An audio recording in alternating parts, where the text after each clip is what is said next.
Azərbaycan Dövlət Su Ehtiyatları Agentliyinin sədri Zaur Mikayılov Prezident İlham Əliyevə layihə barədə məlumat verdi.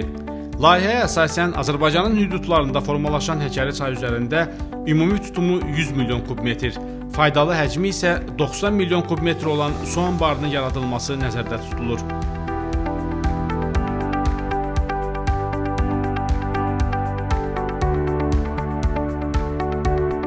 İnşaat işləri zamanı su buraxma qabiliyyəti saniyədə 8 kubmetr, uzunluğu isə 172 kilometrə yaxın magistral boru kəməri inşa ediləcək.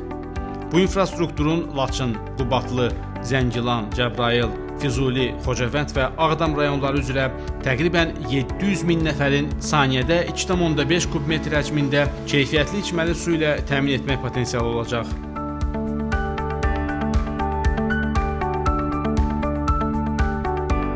Həkəri çay su anbarından qidalanan magistral boru kəməri üzərində 3 ədəd su elektrik stansiyası qurğusunun tikintisi də nəzərdə tutulur.